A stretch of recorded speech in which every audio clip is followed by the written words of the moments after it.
नमस्कार मित्रांनो, टेक्नो अथर्व या युट्यूब चॅनलवर आपलं स्वागत.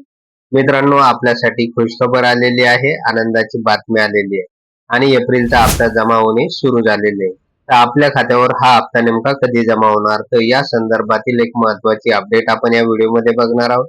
त्यामुळे मित्रांनो, हा व्हिडिओ आपल्यासाठी अतिशय महत्त्वाचा आहे. व्हिडिओ पूर्ण बघा, तरच आपल्याला ही अपडेट कळणार आहे. तर मित्रांनो, व्हिडिओला सुरू करण्यापूर्वी नेहमीप्रमाणे एक विनंती करेन, जर आपण या चॅनलवर नवीन असाल तर चॅनलला सबस्क्राईब करा, व्हिडिओला लाईक करा आणि हा व्हिडिओ जास्तीत जास्त लाभार्थ्यापर्यंत शेअर करा. तर वेळ न घालवता व्हिडिओ सुरू करूया आणि बघूया ती माहिती.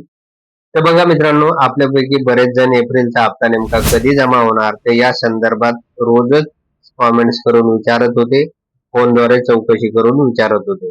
तर मित्रांनो, आता आपली प्रतीक्षा संपलेली आहे आणि आपल्याला माहित आहे की 2 दिवसापूर्वी डीबीटी पोर्टलवर आपल्याला मेसेज पण दिसत होता की 10 एप्रिलला रात्री 9 वाजेपर्यंत पोर्टल बंद राहणार आहे, कारण पैसे वितरणाचं काम सुरू असणार आहे. आणि मित्रांनो, तो मेसेज निघून गेलेला आहे आणि नुकतेच म्हणजे आज 3:30 वाजता, म्हणजे आजची 11 एप्रिल ही तारीख आहे आणि आज 3:30 वाजेपासून लाभार्थ्यांच्या खात्यावर या योजनेचे पैसे जमा होणे सुरू झालेले आहे. तर यामध्ये जे काही संजय गांधी निराधार योजनेचे जे काही निराधार बांधव आहे, तर त्यांच्या खात्यावर 1500 रुपये जमा झालेले आहे.